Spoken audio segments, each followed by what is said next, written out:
ছাত্র দলের ৩৯তম প্রতিষ্ঠা বার্ষিকী উপলক্ষে আয়োজিত আজকের এই ছাত্র সমাবেশে উপস্থিত ছাত্র দলের সভাপতি, আজকের সভার সভাপতি, উপস্থিত ছাত্র দলের সকল সম্মানিত সদস্য এবং নেতৃবৃন্দকে আমি ছাত্র দলের ৩৯তম প্রতিষ্ঠা বার্ষিকী উপলক্ষে সারা বাংলাদেশের ছাত্র দলের নেতৃবৃন্দকে আমার শুভেচ্ছা জানাচ্ছি, তাদেরকে অভিনন্দন জানাচ্ছি। তারা যেভাবে তারা সংগঠনকে সুসংগঠিত করে ঐক্যবদ্ধভাবে দেশে গণতন্ত্র ফিরিয়ে আনার জন্য কাজ করে যাচ্ছে।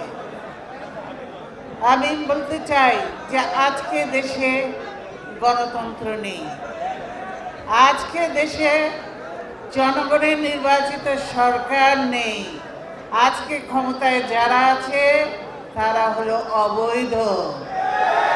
বৈধ সরকার এরা নয়, এরা জনগণের ভোটে নির্বাচিত নয়। আজকে দেশে আইনের শাসন নেই, আজকে দেশে মানুষের কথা বলার কোনো অধিকার নেই। তার প্রমাণ আমরা দেখলাম কিছুক্ষণ আগে। আমাদের ছেলেরা 1 তারিখে চেয়েছিল, 1 তারিখে দেয় নাই, 2 তারিখে হল বুক করেছে, তাদের পারমিশন দিয়েছে, তাদের কাছে আছে, তারা টাকা জমা দিয়েছে, তারা এই ডেকোরেশনগুলি করেছে সারাদিন। কিন্তু হঠাৎ করে কেন বলা হলো যে তাদের পারমিশন নাই এবং তালা লাগিয়ে দিল? এর নাম কি গণতন্ত্র? আজকে চলছে এক ব্যক্তির ইচ্ছা অনুযায়ী দেশে সব কিছু।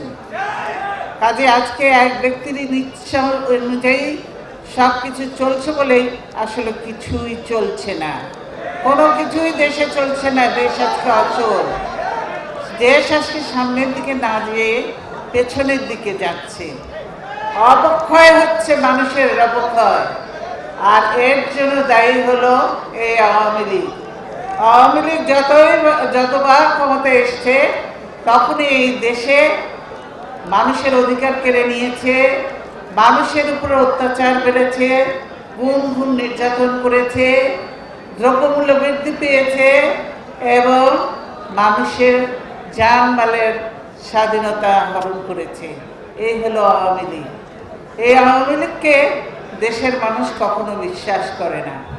সেজন্য কিন্তু সত্যিকারে জনগণের ভোটে কিন্তু তারা কখনো ক্ষমতায় আসে নাই। কারো না কারো ঘাড়ে ভর দিয়ে পাল দিয়ে তারা ক্ষমতায় বসেছে, জনগণের ভোটে ক্ষমতায় বসে নাই। সেজন্যই তাদেরকে ভয়, বিএনপিকে ভয় পায় এজন্যই যে বিএনপি বারবার জনগণের ভোট নিয়ে ক্ষমতায় এসেছে এবং জনগণের সমস্যাগুলো নিয়ে সমাধান করার জন্য কাজ করে গেছে। দেশে এখন বলে যে উন্নয়নের নাকি জোয়ার বইছে।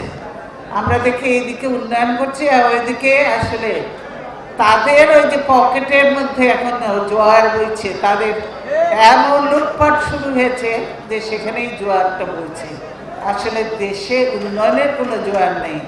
গ্রাম দেশে যান, মানুষের কোনো কাজ নেই, অভাব অনটন, দুঃখ, আর জিনিসপত্রের দাম এত বেশি। তোমরা ছাত্র, তোমরা বোঝো যে প্রত্যেকটি জিনিসের দাম বেশি। আজকে একটু আগে মধুছিয়া বলেছে, একই কথা আমিও বলবো। এই আওয়ামী লীগ 2014 সালে তার কোনো ইলেকশন হয় নাই, কাজে তখন আর ভোটের জন্য মানুষের কাছে যাওয়ার দরকার হয় নাই, বলারও দরকার হয় নাই। এই আওয়ামী লীগ 2008 সালে বলেছিল না 10 টাকা চাল খাওয়াবো, 10 টাকা কেজি চাল খাওয়াবো, বিনামূল্যে সার দিব, ঘরে ঘরে চাকরি দিব। কিন্তু তার কোনটা বাস্তবায়ন করেছে তারা? আজকে 10 টাকা কেজি চালের জায়গায় 70 টাকা কেজি চাল, 120 টাকা পেঁয়াজ। দেশের মানুষ কি খাবে তাহলে? লবণ দিয়ে ভাত খাওয়ার উপায় নেই, এমন অবস্থায় চলে গেছে। প্রতিটা সবজি 60 টাকার নিচে কোনো সবজি নেই। আমি তাদের দোষ দেব না, কেন তাদেরকে ওটা বিক্রি করেই তাদেরকে বেঁচে থাকতে হবে। সেজন্যই এই আজকে যে চাউলের দাম বেশি, তো বিনামূল্যে সার দিলে তো চালের দাম এরকম হওয়ার কথা না। বিনামূল্যে সার দেয়নি, আমাদের আমলে যে সারের দাম ছিল তার থেকে 3 গুণ বাড়িয়েছে। আমাদের সময় ছিল 300 টাকা ওই সার, আর এখন হচ্ছে 1200 টাকা। তাহলে বুঝেন যে এই 1200 টাকা দিয়ে বলে আর ওদিকে বিনামূল্যের কথা বলছে। বিনামূল্যে না বলে বিনামূল্যে আমরা উইক রেন্টাল দিচ্ছি, বিনামূল্যে আমরা অমুক ব্রিজ করছি, বিনামূল্যে আমরা অনেক ওই ফ্লাইওভার করছি বিনামূল্যে, মানে পকেটে গেলে ভারী হলেই তো বিনামূল্য হয়ে যাচ্ছে। আর প্রতি পদে পদে এটার দাম বাড়ানো হচ্ছে, বুঝেছেন। এখন পদ্মা সেতুর স্বপ্ন দেখাচ্ছে, কিন্তু পদ্মা সেতু এ আওয়ামী লীগের আমলে হবে না। পদ্মা সেতু আর সেই সেতুতে ওঠা জন্য একটা যদি জোড়াতালি দিয়ে বানায়, সেই সেতুতে কেউ উঠতে যাবেন না, অনেক রিস্ক আছে। ওই নদী সেই সেতুর উপর ভরসা করা যাবে না। এই হলো অবস্থা। কাজেই আওয়ামী লীগ কি করেছে সারাদিন? আমরা তো এর আগে শুনেছিলাম ব্যাংক ডাকাতি হয়েছে, তখন ব্যাংক ডাকাতি হয়েছিল হয়তো গুলিগালা করে, আর এখন ব্যাংক ডাকাতি এমন সুপরিকল্পিতভাবে করছে যে কেউ টের পাচ্ছে না। পরে খবরের কাগজে আমরা দেখছি, জানছি মানুষের কাছ থেকে কি সুন্দর সুন্দরভাবে ঠান্ডা মাথায় ব্যাংকগুলো সব লুট হয়ে যাচ্ছে, ব্যাংকের টাকা। এগুলো কার টাকা? জনগণের টাকা। শেয়ার মার্কেট, আওয়ামী লীগ আসলেই কেন বারবার শেয়ার মার্কেটে ধস নামে? শেয়ার মার্কেটের টাকা কোথায় যায় আপনারা দেখেছেন? এই যে বিদেশ থেকে বারবার শোনা যায় সুইস ব্যাংকে এত সালে এত টাকা জমা হয়েছে, তো বিএনপি তো 10 বছর ধরে ক্ষমতার বাইরে, বিএনপি তো সুইস ব্যাংকে টাকার মতো টাকা নেয়। কাজেই এই যে আজকে ক্ষমতাসীনরা সব টাকা সুইস ব্যাংকে পাঠাচ্ছে, ওই টাকা দেশের জনগণের টাকা, ওই টাকা আর ফেরত আসবে না, দেশও পাবে না, আর যাদের টাকা তারাও পাবে না। কাজেই বুঝতে পারছেন, আর যারা চুরি করেছেন তারাও কিন্তু পাবেন না, আলটিমেটলি ওগুলা ভোগ করতে পারবেন না তারা।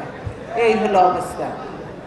কাজে বুঝতে পারছেন যে দেশটাকে আজকে লুটপাট করে দেশটাকে আজকে ধ্বংস করার জন্য ধ্বংস করেছে। বললাম যে গণতন্ত্র ধ্বংস করেছে, বিচার বিভাগকে ধ্বংস করেছে, মানবাধিকারকে ধ্বংস করেছে, বাক স্বাধীনতা হরণ করেছে।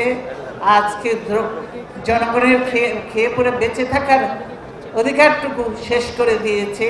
আজকে মানুষের আর কিছু নাই। ঘরে ঘরে চাকরি, এই ছেলেপেলেরা কয়টা চাকরি পেয়েছে? কেউ পায়নি। ওই আওয়ামী লীগের ঘর দেখে কিছু আওয়ামী লীগের লোকজনদের চাকরি দিয়েছে, এই যা, আর কিছু না, সব ওই হয়েছে। কাজে বুঝতে পারছো যে আজকে দেশের কি অবস্থা। এই আওয়ামী লীগ এরকম থাকলে দেশের মানুষ এখন বুঝে গেছে, গ্রাম দেশের মানুষ বুঝে গেছে যে আওয়ামী লীগ ক্ষমতায় থাকলে আমরা আর বাঁচতে পারবো না। সেই জন্য যে করে হোক মানুষ আওয়ামী লীগকে ক্ষমতা থেকে বিদায় নিতে হবে, আওয়ামী লীগকে অন্য কোনো সরকার আসতে হবে। জনগণের যারা কল্যাণ চায়, ভালো চায়, তাদের সরকার মানুষ দেখতে চায়, এবং সেজন্যই মানুষ একটা পরিবর্তন। আর এই পরিবর্তনের জন্য আমরা বলছি যে পরিবর্তনের জন্য প্রয়োজন দেশে একটা নিরপেক্ষ নির্দলীয় সরকারের অধীনে নির্বাচন। কেন বলছি? প্রথম কথা, হাসিনার অধীনে আমরা যতগুলো নির্বাচন দেখেছি, কোনো নির্বাচনই সুষ্ঠু হয়েছে কেউ বলবে না, বিদেশিরাও বলে না। হাসিনার অধীনে কোনো নির্বাচন সুষ্ঠু হয়নি এবং সুষ্ঠু হবেও না ভবিষ্যতে, আগামীতে। তারপরে আরও বলছি এই কারণে যে হাসিনা যে এখন সরকার, এই সরকার জনগণের ভোটে নির্বাচিত নয়। ভোটে নির্বাচিত নয় বলেই তাদের অধীনে নির্বাচন হতে পারে না। আজকে পার্লামেন্ট বলে কিছুই নাই। হাসিনারা ক্ষমতায় থাকার জন্য পার্লামেন্ট রেখে নির্বাচন করার ব্যবস্থা করেছিল। আমাদের 2014 সালের নির্বাচনে এরা তো ভোটই পায় নাই, তো এরা পার্লামেন্টের মেম্বার থাকার যোগ্য নয়। কাজে পার্লামেন্ট ভেঙে দিয়েই নির্বাচন দিতে হবে।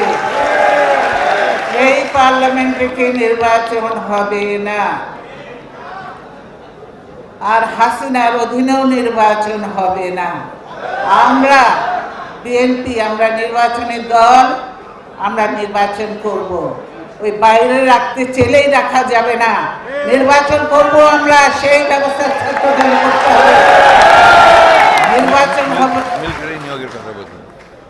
আমরা নির্বাচন করব, কিন্তু সেই নির্বাচনটা হতে হবে নিরপেক্ষ সরকারের অধীনে, হাসিনার অধীনে নয়।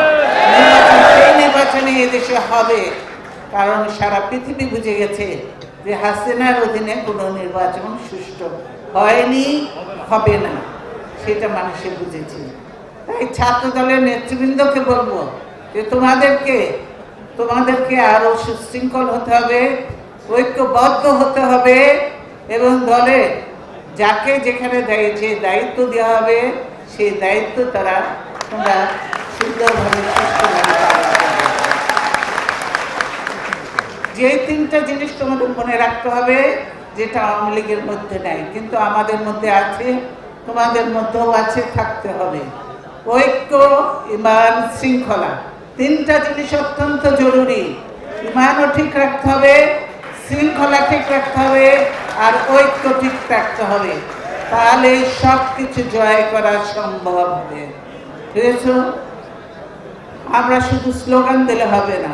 তোমাদেরকে গতবারও আমি বলেছি এখানেই যে তোমাদের স্লোগানের ধারা পরিবর্তন করতে হবে। জনগণের, দেশের মানুষের কি সমস্যা সেগুলো নিয়ে তোমাদের স্লোগান তৈরি করতে হবে। সেই আগের পুরনো স্লোগান চলবে না। এক এক রেজিম আছে, এক এক পরিস্থিতির উপরে, তখন কিন্তু এই স্লোগানগুলি হয়। যখন তোমরা বলেছিলে এরশাদ ক্ষমতায় ছিল, জোর করে ক্ষমতা নিয়েছে একটা নির্বাচিত রাষ্ট্রপতিকে সরিয়ে, সেজন্য তখন তোমরা বলেছিলে যে ডাইরেক্ট অ্যাকশন, সেটা ঠিক আছে, তখন চলেছে। তারপর বলেছিল জলকি গদিতে, এখন জলকি সব বলো তোমরা, কিন্তু সেটা তখনকার জন্য প্রয়োজন। এখন আমি বলতেছি এখনকার জন্য নয়। এখন দেশে অনেক সমস্যা, তোমাদের কত ভাই গুম হয়েছে, তোমাদের কত বন্ধু গুম হয়েছে, খুন হয়েছে, ধরে ধরে নিয়ে যে টাকা আদায় করেছে, টাকা না দিলে পায়ে হাতে পায়ে যেখানে পেরেছে গুলি করেছে, গুলি করে পঙ্গু করে দিয়েছে। তোমাদের বহু রকমের স্লোগান এখন আছে। গ্রামের মানুষগুলো সারা দেশের মানুষগুলো গ্রাম দেশের চেহারা এরকম কেন? তারা ভয়ে আজকে অতিষ্ঠ আড়ষ্ট হয়ে আছে। ভয়ে তারা ঘর থেকে বেরোতে পর্যন্ত পারে না, জানে না কখন কাকে ধরে নিয়ে যাবে, ধরে নিয়ে যেয়ে টাকা চাইবে, টাকা না দিতে পারলে তার জেল হাজত, মিথ্যা একটা মামলা এই দেওয়া হবে। এইভাবে চলছে। সারা দেশের মানুষ আজকে ক্ষতিগ্রস্ত, আতঙ্কিত, যে তারা ঘরে থাকে, ঘরে থাকলেও ধরে নিয়ে যায়, বাইরেও যেতে পারে না। এখন দেশ কোন অবস্থায় নিয়ে গেছে এই হাসিনা। কাজে এই হাসিনার অধীনে দেশ আর বেশি দিন থাকলে দেশের আর কিছু থাকবে না। আজকে শিক্ষা প্রতিষ্ঠানগুলির দিকে এই ছাত্রলীগের ছেলেরা তাদের যে অন্য দল যারা আছে, অন্য দলের ছাত্রদেরকে সম্মান তো করেই না, তাদের হলে পর্যন্ত থাকতে দেয় না, ইউনিভার্সিটিতেও থাকতে দেয় না, তাদেরকে লেখাপড়া পর্যন্ত করতে দেয় না। শুধু তাই নয়, ছাত্র নয়, তারা শিক্ষকদের পর্যন্ত প্রতিনিয়ত মারধর করছে, লাঞ্ছিত করছে, অপমান করছে শিক্ষকদের। এই হলো অবস্থা। কাজে ছাত্রদের, ছেলেপেলেদের, সেজন্য তোমাদের আরো চিন্তা ভাবনা করে আরো কিভাবে সুসংগঠিতভাবে, ঐক্যবদ্ধভাবে আগানো যায় সেই চিন্তা করে সেইভাবে আগাতে হবে। আর দল থেকে যে ইনস্ট্রাকশন যাবে সেগুলো মেনে চলতে হবে। আজকে আমরা বলতে চাই যে এই যে যদি 2 তারিখে তারা নাই করতে দিত, তাহলে পারমিশনটা দিল কেন? আর এই যে মিথ্যাচার, এই তো হাসিনার দিয়ে শুরু হয়েছে মিথ্যাচার, আর এখন শেষ হচ্ছে সব সরকারি কর্মকর্তা কর্মচারীদের দিয়ে। ইনারা পারমিশন দিয়েছেন, টাকা নিয়েছেন, আর বলছে আমরা অনুমতি দেইনি। এটা কেমন কথা হলো? এটা এত বড় মিথ্যাচার তো করা উচিত নয়, উচিত নয়। তাহলে বলে দেওয়া হতো যে আমরা দেব না। আমরা চেয়েছি অনেকদিন আগে সরোয়ার্দী উদ্যান 5 তারিখে, কিন্তু আমাদের না দিয়ে অন্য একটা পার্টিকে দিয়েছে। তাহলে আমাদের বলতে হবে যে আপনি 5 তারিখ দিচ্ছি না, অমুক আরেকদিন দেবো, আমরা অন্য আরেকদিন দেবো, কিংবা আমরা অন্য জায়গায় করেন। ঠিক আছে, আমরা অন্য আরেকটা ভেন্যু দেবো, তাহলে সেখানে আমাদের অনুমতি দেওয়া হোক, আমরা করব। আমরা তো শৃঙ্খলা মেনেই চলতে চাই, কিন্তু শৃঙ্খলা ভাঙেই তারা, আওয়ামী লীগই ভাঙে, তার লোকজনকে দিয়ে করায় এবং পুলিশকে দিয়ে, পুলিশকে প্রতিটি কাজে ব্যবহার করে। পুলিশ খারাপ নয়, কিন্তু এই আওয়ামী লীগ খারাপ করছে তাদেরকে এবং আওয়ামী লীগ তাদেরকে অত্যাচার করাচ্ছে। পুলিশকে আমরা বলবো যে আপনারা জনগণের সেবক, আপনারা এই দেশের মানুষ, আপনাদের কাছে সবাই সমান। কি সরকারি দল, কি বিরোধী দল, সকলের কথা আপনাদের চিন্তা করে সেভাবে আপনারা আগাবেন। আপনাদের সঙ্গে আমাদের কোনো বিরোধ নেই, কিংবা আমাদের কোনো আপনাদের উপর কোনো রাগও নেই। আপনারা আপনাদের মতো কাজ করে যাবেন। কিন্তু আমি বলি, এই যে কথায় কথায় আমার ছেলেদেরকে, আজকেও অনেক ছেলেকে ধরে নিয়ে গেছে, এই যে কথায় কথায় আমাদের ছেলেদেরকে ধরে নিয়ে যাওয়া, এই করা, সেগুলি বন্ধ করেন। এই ঘরে ঘরে যে ছেলেদেরকে ধরা, এগুলি বন্ধ করেন। আর আমি বলবো যে যাদেরকে জেলখানায় রেখেছেন, এখন তাদেরকে ছেড়ে দিন। কেন? তারা কোনো অপরাধ করেনি। অনেককে দেখা গেছে, আমি যখন কোর্টে যাই তখন যায় আমার সঙ্গে, ফেরত আসে আমার সঙ্গে, সেখান থেকে অনেককে উঠিয়ে নিয়ে যাওয়া হয়। তো তারা কি অপরাধটা করেছে?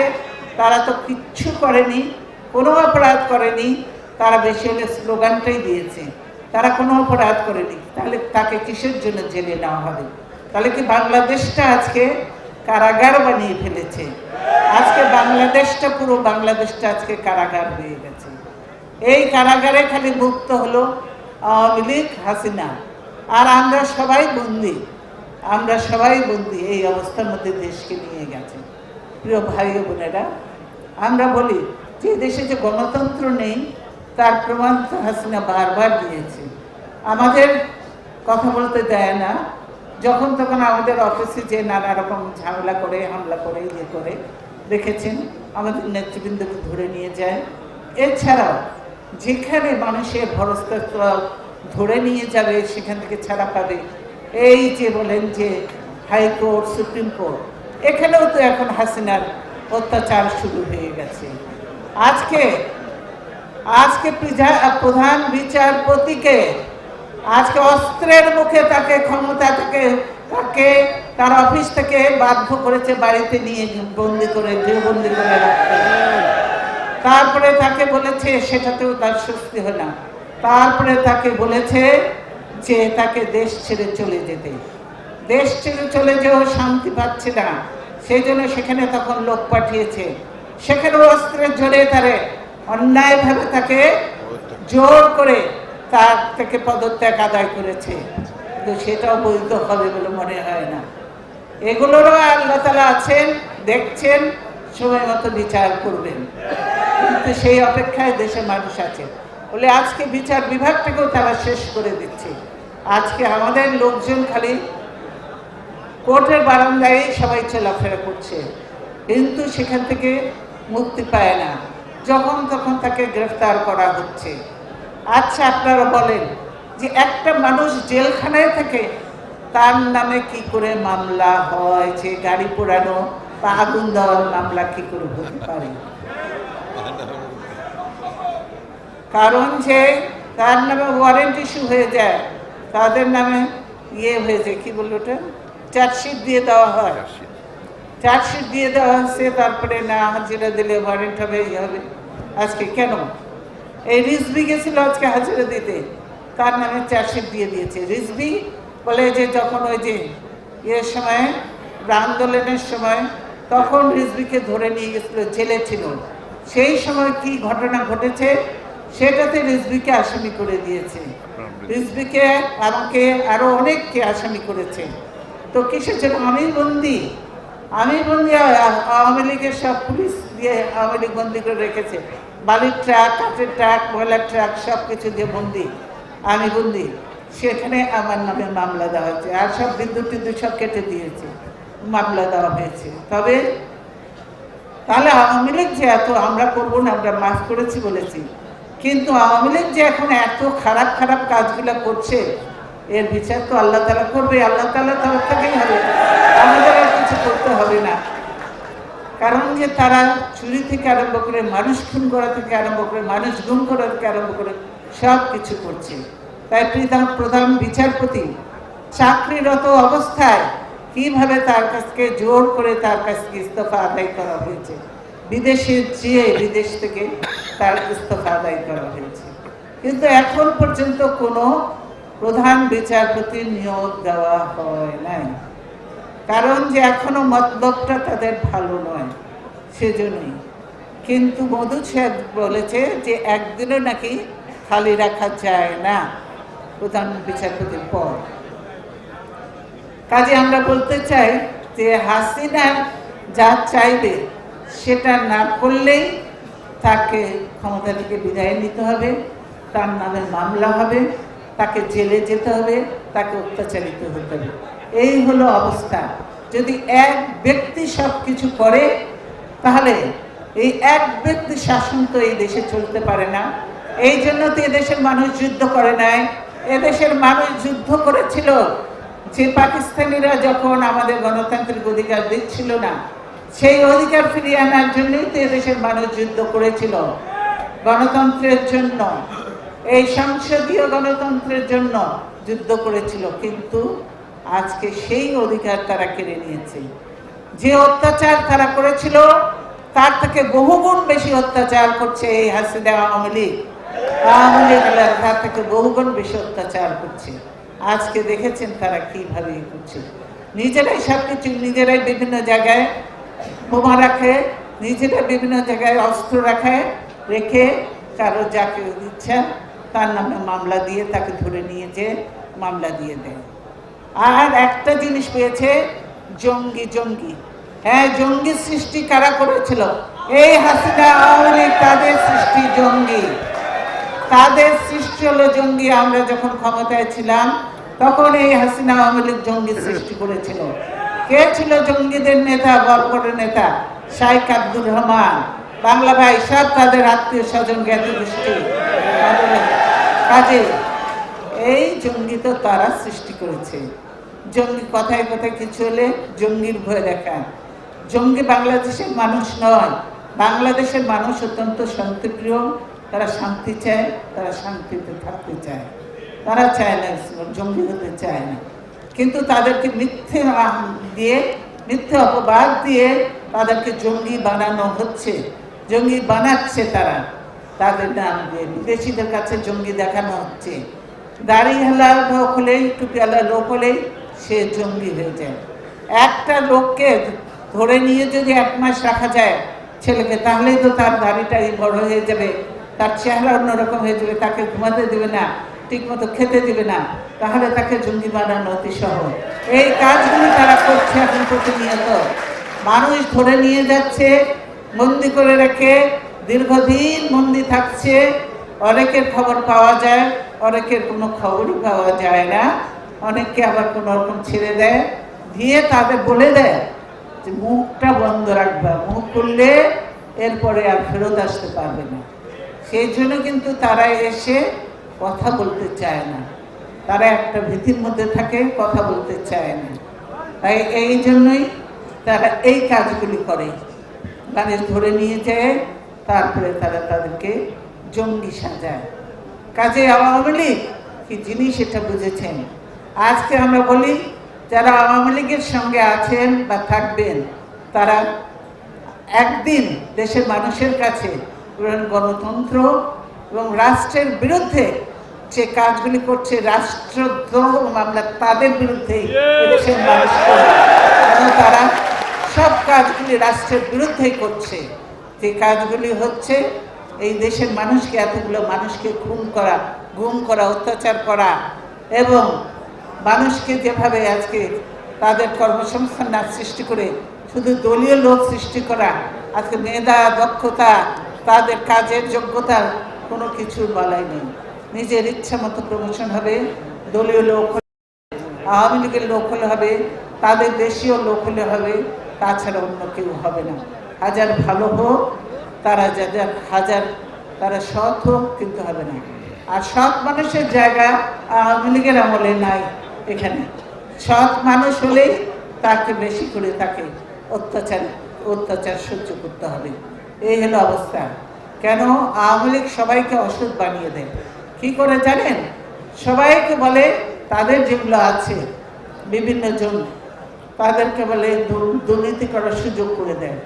দুর্নীতি করার সুযোগ করে দিয়ে প্রত্যেকের নামে একটা করে ফাইল তৈরি করে, প্রত্যেকের নামে ফাইল তৈরি করে তাদেরকে বলে তারপরে কাজ দেয়, অমুক কাজগুলো করতে হবে। এই কাজগুলো যদি না করতে পারেন তাহলে আপনার ফাইল আছে, এই দেখেন কি দুর্নীতি করেছেন, কি অনিয়ম করেছেন, কি করেছেন, তখন তাহলে জেলে যেতে হবে, সাজা ভোগ করতে হবে। এই হলো আওয়ামী লীগের কারসাজি। তাদের সব কারসাজি দেশের মানুষ জেনে গেছে, তাদের মানুষ আর ভুলবে না। এইগুলো এই কারসাজি দিয়ে মানুষকে কাউকে জেলে রাখাও যাবে না, বা তাকে চোর কিংবা তাকে সন্ত্রাসী বা জঙ্গি বানানো যাবে না। সেজন্যই আমরা বলতে চাই যে আসুন, আজকে দেশের অবস্থা দিনে দিনে খারাপ হতে হতে আজকে দেশের মানুষের পিঠ দেওয়ালে ঠেকে গেছে, দেশও আজকে শেষ পর্যায়ে চলে গেছে। এর হাত থেকে উদ্ধার করার জন্য এই ছাত্র যুবকদেরকে জেগে উঠতে হবে। পাকিস্তান আমলে কি হয়েছিল? পাকিস্তান আমলে ভাষার জন্য এই ছাত্ররা প্রথম যুদ্ধ আন্দোলন শুরু করেছিল। ইউনিভার্সিটির ছাত্ররা করেছিল আন্দোলন। স্বাধীনতা যুদ্ধে আওয়ামী লীগের যে দায়িত্ব পালন, মানুষকে হয়তো সচেতন করেছে, মানুষকে হয়তো ঐক্যবদ্ধ করেছে, ইয়ে করছে, কিন্তু যে মানুষ যখন পাকিস্তানিরা মানুষ মারা শুরু করলো, রাজারবাগে আগুন দিচ্ছে, পিলখানায় আগুন দিচ্ছে, পিলখানায় গুলিগালা চালাচ্ছে, রাজারবাগে গুলিগালা চলছে, বিভিন্ন দিকে রাস্তাঘাটে ইয়ে হচ্ছে, তখন আওয়ামী লীগের নেতারা কর্মীরা গেল কোথায়? তাদের যত বড় বড় নেতারা ছিল তারা গেল কোথায়? তখন কেউ ছিল না, পালিয়ে গেছিল। এমন অবস্থায় দেশ নিয়ে গেছিল, তখন এই দেশের সৈনিকরা দেশ ভালোবাসে, দেশের জন্য জীবন দেয়, রক্ত দেয়। এই সৈনিকেরাই সেদিন তখন এই আর্মি তখন ঢুকে যাবেন। জিয়াউর রহমান বাধ্য হয়ে চট্টগ্রামের ওই অবস্থা দেখে জিয়াউর রহমান রিপোর্ট করলো, স্বাধীনতার ঘোষণা দিল। জিয়াউর রহমান মুক্তিযুদ্ধে আহ্বান করার ডাক দিল। জিয়াউর রহমানের ডাকে এই ছাত্র যুবক সহ সাধারণ মানুষ সকলেই তার ডাকে সাড়া দিয়ে মুক্তিযুদ্ধে অংশগ্রহণ করেছে। এখানে প্রতিবেশী দেশ ভারত, তাদেরকে ধন্যবাদ দেব, তারা আমাদেরকে সাহায্য করেছে, আমাদের যত লোকজনকে থাকার জন্য অনুমতি দিয়েছে, পারমিশন দিয়েছে, তারা দিয়েছে, তাদেরকে সেজন্য ধন্যবাদ।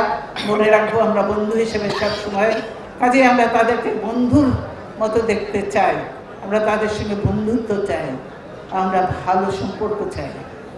তাই আওয়ামী লীগ স্বাধীনতার ঘোষণা দেয় নাই, এটা দিয়েছে শহীদ জিয়াউর রহমান। যেটা দেওয়ার কথা ছিল আওয়ামী লীগে, তাদের নেতাদের দিয়ে সেদেও পারা যায়নি, তাদের বড় নেতাকেও পাওয়া যায়নি, অন্য নেতাদেরও পাওয়া যায়নি। ওদেরই নেতা বড় নেতার কাছে গেছে যে আপনি ক্যাসেটে শুধু আপনার ভয়েসটা রেকর্ড করে দেন, তাহলে এটা বাজালেই দেশের মানুষ উদ্বুদ্ধ হয়ে যাবে, সবাই নেমে পড়বে আপনার ডাকে। কিন্তু সেটাও করে নাই। জিয়াউর রহমান সেদিন পরিবার পরিজন নিজের কথা চিন্তা না করে, দেশের কথা চিন্তা করে, এই অবস্থার কথা চিন্তা করে অন্যায়ের বিরুদ্ধে গর্জে উঠেছিল। সেই স্বাধীনতা মুক্তিযুদ্ধের ডাক দিয়েছিল, স্বাধীনতার ঘোষণা দিয়েছিল এবং যুদ্ধে অংশগ্রহণ করে দেশ স্বাধীন করে স্বাধীন দেশে ফিরে এসে নিজের দায়িত্বে চলে গিয়েছিল। কাজেই আজকে যতই তারা অস্বীকার করুক, যতই তারা বলবার এ করুক, স্বাধীনতার ঘোষক জিয়াউর রহমান, এটা ইতিহাসে লেখা হবে। তোমরা আরো অনেক, তোমরা ছাত্র, তোমাদেরকে অনেক বই পড়া উচিত, জানা উচিত যে কে স্বাধীনতা করেছেন, স্বাধীনতার ইতিহাসটা, প্রকৃত ইতিহাসগুলি জানা দরকার। কোনো ইতিহাস সেরকমভাবে হয়নি, যতটুকু হয়েছে যার থেকে জানা দরকার। এবং ছাত্র, তোমাদেরকে আরো বেশি করে তোমাদেরকে পড়তে হবে। বাইরে বিশেষ করে ছাত্রদের সমস্যা নিয়ে তোমাদেরকে কথা বলতে হবে। ছাত্রদের সমস্যা বহুবিধ সমস্যা। আজকে এখানে ইউনিভার্সিটি আছে, ইউনিভার্সিটিতে যে সমস্যা আছে আছে পাবলিক ইউনিভার্সিটি, কিন্তু প্রাইভেট ইউনিভার্সিটিগুলোতেও নানাবিধ সমস্যা আছে। আর এখানে সেগুলি নিয়েও কথা বলতে হবে, সেগুলি নিয়ে প্রতিবাদ করতে হবে, সেগুলো নিয়ে আন্দোলন করতে হবে। ছাত্রদের আন্দোলন হবে, ছাত্রদের শুধু আন্দোলন হবে তাদের সমস্যাগুলো নিয়ে, তাদের বহুবিধ সমস্যা। আজকে ছাত্ররা ভালোভাবে বিদেশ থেকে লেখাপড়া করে এসেও কোনো জায়গায় চাকরি পায় না, কিচ্ছু পায় না। আমরা বলছি যে না, আমরা বিএনপি প্রথমেই দেখবে আমার দেশের ছেলে মেয়েরা, শিক্ষিত ছেলে মেয়েদের চাকরির কর্মসংস্থান আমরা করব। প্রথম তাদের ব্যবস্থা হবে, শিক্ষিত বেকার ছেলেপেলেদের আমরা ব্যবস্থা করব, চাকরির ব্যবস্থা করব, ব্যবসার ব্যবস্থা করব। প্রাইভেট সেক্টরগুলির মধ্যে বিভিন্ন জায়গায় যাতে তারা তাদের কাজ করতে পারে সেই ব্যবস্থা আমরা করব। আমরা কৃষকের জন্য ব্যবস্থা করব যাতে কৃষক বেশি করে উৎপাদন করতে পারে এবং উৎপাদন খরচ ওঠে, এবং সাধারণ মানুষের জন্য যাতে দ্রব্যমূল্য ক্রয় ক্ষমতার মধ্যে থেকে সেই জন্য আমরা কার্ড সিস্টেম চালু করব। স্বাস্থ্যসেবা, আমরা স্বাস্থ্যের জন্য আমরা স্বাস্থ্যের বিশেষ ব্যবস্থা নিয়েছি। আমাদের ভিশন 2030-তে সব দেওয়া আছে, ওটা পড়তে হবে প্রত্যেক ছেলেকে। আমি বলছি ভিশন 2030 পড়বে। বিএনপির ভবিষ্যৎ পরিকল্পনা কি সেটা জানবার জন্য তোমাদেরকে এই বইটা পড়তে হবে, তবেই তোমরা সত্যিকারে জানতে পারবে আর কথা বলতে পারবে। নাহলে ওই সব বাজে স্লোগান দিলে এই ছাত্র নেতৃবৃন্দের নম্বর কাটা যাবে এবং তখন তারা কে কোন পদে আসতে পারবে ওইটা দেখে বিচার বিশ্লেষণ হবে। কাজে বুঝতে পেরেছ, শুধু চেহারা দেখালে আর ছবি উঠালেই হবে না। আর নির্বাচন বলো, আজকালকার দিনে আমরা দেখি ওই যে ক্যামেরা, এখন মোবাইলে প্রত্যেকে ভাই মোবাইলের জায়গায় আরো বিরক্ত হচ্ছে, খালি ছবি, ওই ছবি উঠায়, খালি ছবি উঠাবে। ওই 10-12 জন লোক নিয়ে একটা ছবি উঠালো, আমি রাস্তায় ছিলাম, আমি আন্দোলনে মিছিল করেছি। এগুলো আর চলবে না। আমরাও বিকল্প ব্যবস্থা করেছি। এখন আমরাও খবর রাখছি তোমরা কিভাবে চলছো, কর্মসূচি দিলে কিভাবে সেটাকে পালন করছো, সেগুলি দেখার জন্য আমরা তোমাদের জন্য আমরা আমাদের গোয়েন্দা নিয়োগ করেছি। ছাত্র, যুবক এবং বিএনপি নেতৃবৃন্দও থাকবে, কেউ ভাত চাবে না, যে যাকে যে দায়িত্ব দেওয়া হবে তাদের সে কাজ করতে হবে। তাই আমি বলতে চাই যে ছাত্র দলের নেতৃবৃন্দ, তোমরা আজকে এই প্রতিষ্ঠা বার্ষিকীর আয়োজন করেছ। কালকে সারা দেশে বহু ধরপাকড় হয়েছে, গুলিগালা হয়েছে, তার মধ্যে দিয়েও তারা প্রোগ্রাম করেছে। আমি বলবো এই গুলিগালা বন্ধ করতে পুলিশদের কাছে আমার আহ্বান থাকবে, আপনারা এই গুলি করা বন্ধ করেন। নিজের দেশে নিজের ভাইদের গুলি করছেন, আর বর্ডারে যখন আমাদের লোকদের মারে তখন আপনারা কেন বোবা থাকেন? আপনাদের তখন কেন মুখ দিয়ে আওয়াজ বেরোয় না? আপনাদের রাইফেল দিয়ে কেন আরেকটা গুলি চলে না, পাল্টা গুলি চলে না? সেটা আমি জানতে চাই। সেই জন্য বলে আমার দেশের ছেলেপেলেদের আর মেরেন না, নিজের দেশের ছেলেপেলেকে মেরে নিজের দেশের ক্ষতি করে না, এটা কোনো ভালো জিনিস নয়।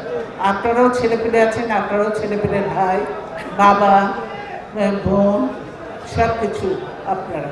কাজেই আপনারা এই ছেলেদেরকে নিজের ভাই বোন ছেলের মতো দেখবেন, এবং তারা যদি কোনো অন্যায় করে তাদেরকে ধরে নিতে পারেন, তারা কিছুদিন হয়তো ইয়ে হয়ে আসতে পারে, সাজা খেটে তারা একটু পরিবর্তন হয়ে আসতে পারে, সেটা করতে পারেন। কিন্তু গুলি করা, এই মারা, মেয়েদের উপরেও পর্যন্ত মারধর, অত্যাচার যে অত্যাচার হয় সেগুলি বন্ধ করা।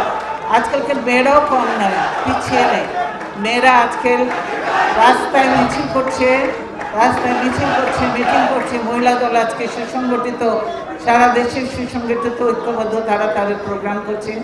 মহিলাদের উপর অত্যাচার করা হচ্ছে, গালিগালাজ করা হয়। আমি মনে করি এটা পুলিশেরই নয়। পুলিশকে মানুষ বন্ধু হিসাবেই দেখতে চায়, তাদের নিজেদের বন্ধু, তাদের নিজেদের সেবক হিসাবে এই দেশে পুলিশকে দেখতে চায়। তাহলে পুলিশের কাছ থেকে আমরা ভালো আচরণটা আশা করি। এই যে আকরামকে প্রেস ক্লাব থেকে ধরে নিয়ে গেছে। আকরাম ছাত্রদলের সেক্রেটারি, জেনারেল সেক্রেটারি ছাত্রদলের, তাকে ধরে নিয়ে গেছে। কোনো অপরাধ না, মিথ্যে, এখন আগের মিথ্যে মামলা দিয়ে তাকে এতদিন জেলে রেখে দিয়েছে। আমি অবিলম্বে ছাত্রদের এই আকরামের মুক্তি দাবি করছি। স্বেচ্ছাসেবক দলের সেক্রেটারি জুয়েল ভালো ছেলে, ছাত্র দলে ছিল এক সময়, এখন স্বেচ্ছাসেবক দলে অত্যন্ত ঠান্ডা ছেলে, কোনো কিছুর মধ্যে নেই। জুয়েলকে ধরে নিয়ে যাওয়া হয়েছে। এই নিরীহ ছেলেগুলোকে ধরে নিয়ে যে কি পাচ্ছেন আনন্দ, অত্যাচার করছেন, তাদের কষ্ট হচ্ছে, তাদের পরিবারের কষ্ট হচ্ছে। তাই অবিলম্বে তাদেরকে ছেড়ে দেন, মুক্তি দেন। আর আপনারা যদি মনে করেন যে আমাদের লোকজনকে ধরে নিয়ে যাবেন, তারপরে নির্বাচন ঘোষণা করবেন আর নির্বাচন হবে, সেইটা আর হবে না। 2014 সাল এই দেশে নির্বাচন হবে সকল দলের অংশগ্রহণে। আর বড় বিএনপি হলে সবচেয়ে বড় পার্টি, বিএনপি বাদ দিয়ে কোনো নির্বাচন হতে পারে না, গ্রহণযোগ্য নির্বাচন হতে পারে না।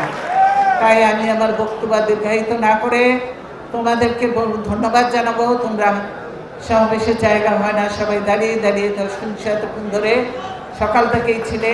তোমরা সবাই সুন্দরভাবে সুশৃঙ্খলভাবে বাসায় ফিরে যাবে, এই আশীর্বাদ ব্যক্ত করে আগামী দিনে ইনশাআল্লাহ 2018 সাল জনগণের বছর হবে, গণতন্ত্রের বছর হবে, উন্নয়ন, শান্তি এবং ইসলামের বছর। আল্লাহ হাফেজ। ধন্যবাদ।